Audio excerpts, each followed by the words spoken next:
সাধারণত আমি আবৃত্তির আগে খুব একটা ভূমিকা বাহুল্য করতে পছন্দ করি না। শুধু এটুকুই বলবো, শেষে আমি কবির কণ্ঠে জাতীয় সঙ্গীত আপনাদের শোনাবো। তো তখন সবাইকে উঠে দাঁড়ানোর জন্য অনুরোধ করছি।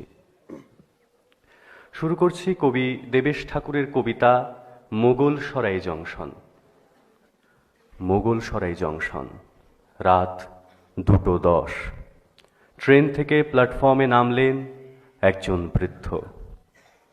তাঁর পরনে শুধু কটি বস্ত্র। সহসা রেলের টিটি তাকে জিজ্ঞাসা করল, আপনি কে? আপ কौन है? বৃদ্ধ বললেন, INA। বুঝতে পারলেন না শব্দকটি। আবার জিজ্ঞাসা করলেন, আপনার টিকিট কোথায়? টিকিট দিখাইয়ে। বৃদ্ধ আবারও বললেন, INA। আবারও বুঝতে পারলেন না। আর বুঝতে না পেরে রাষ্ট্রনায়করা যা করেন, কোনো দায়িত্ব নিলেন না, নিয়ে গেলেন ঊর্ধ্বতন কর্তৃপক্ষের কাছে। ঊর্ধ্বতন পা থেকে মাথা অবধি তাকে পরখ করে জিজ্ঞাসা করল, আপনি কে? বাঙালি, বিহারি, রাজস্থানী, কন্নড়, মালায়ালাম? বৃদ্ধ বললেন, INA। আবারও বুঝতে পারলেন না। আবার জিজ্ঞাসা করলেন, আপনি কি বড়, তামতাপুরি, খালিস্তানি? INA। ঊর্ধ্বতন আবারও বুঝতে পারলেন না। বললেন, দেখো তো, ভালো করে সার্চ করে দেখো তো ওর শরীরের কোথাও কোনো AK-47 কিংবা গ্রেনেড লুকিয়ে আছে কিনা। শীতের রাতে যার শরীরে সামান্য কটি বস্ত্র ছাড়া আর কিছু নেই, তিনি কোথায় লুকিয়ে রাখবেন এসব মারণাস্ত্র? কিন্তু বুঝতে পারলেন না আমাদের ঊর্ধ্বতন কর্তৃপক্ষ। বললেন, যাও সন্দেহভাজন, রাত কাটাও জিআরপি থানার লকআপে। জিআরপি থানার লকআপে পড়ে রইল আমার নিরন্ন স্বদেশ, আমার বিপন্ন ভারতবর্ষ। রাত বাড়লে রেলের জমাদার নিয়ে এসে দুটো পোড়া রুটি এগিয়ে দিল বৃদ্ধের সামনে। বাবা আগর বুড়া না মানো তো। কত দিনের অনশনের পর আজ এই অর্ধাসন। বৃদ্ধের চোখ বেয়ে জল নেমে এলো। জমাদার জিজ্ঞাসা করলেন, আপনি কি কাউকে খুঁজছেন? হ্যাঁ খুঁজছি। কাদের খুঁজছেন? আমার আত্মীয়দের। কারা আপনার আত্মীয়? কোথায় কাকে পাবেন? বৃদ্ধ পকেট থেকে বার করলেন একটা কাগজ। পরপর 4টে নাম লেখা, তাতে হলুদ শতচ্ছিন্ন কাগজ। তাতে প্রথম নাম মোহনদাস করমচাঁদ গান্ধী। আপনি একে খুঁজছেন? কখন পাবেন একে? এই সময়? বড় দরকার, এই মানুষটিকে আজ বড় দরকার। মোহনদাস, তুমি না বলেছিলে হিংসা থাকবে না, রক্তপাত হবে না? আর একবার বলো মোহনদাস, আরেকবার, আরেকবার এসে বলো মোহনদাস, হিংসা থাকবে না, রক্তপাত হবে না।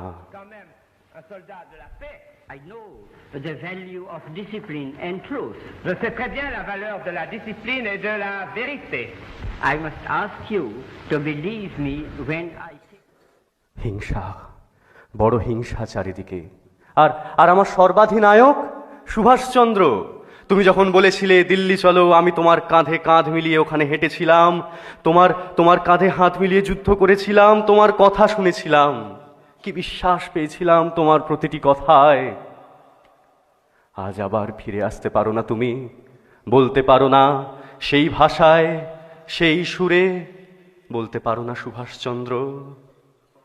জাতির সর্বাঙ্গীন কল্যাণ ও উন্নতি সাধন করা, সমস্ত বন্ধন হতে জাতিকে চিরকালের জন্য মুক্ত করা, এই সর্বাঙ্গীন উন্নতি আনতে হলে সর্বাগ্রে পরাধীনতার শৃঙ্খল মোচন করতে হবে। রাষ্ট্রীয় বন্ধন হতে জাতিকে সর্বাধিনায়ক, তুমি জানো আমি যখন লোকের সামনে বলি আমি INA, লোকে আমার দিকে কাদা ছোঁড়ে, অসম্মান করে, যেন আমি কোন অসম্মানিত ভবিতব্যের শেষ প্রতিনিধি। নেহেরুজি 47-এ যেদিন উড়িয়ে দিলে আমাদের দেশের পতাকা, জাতীয় পতাকা, আমি ছিলাম লালকেল্লার সামনে। আর মধ্যরাত্রে শুনলাম তোমার কথা, কি আস্থা পেয়েছিলাম তোমার প্রতিটি কথায়। নেহেরুজি, তোমার কথার পর, তোমার প্রতিশ্রুতির পর বহু বছর অতিক্রান্ত হয়ে গেল।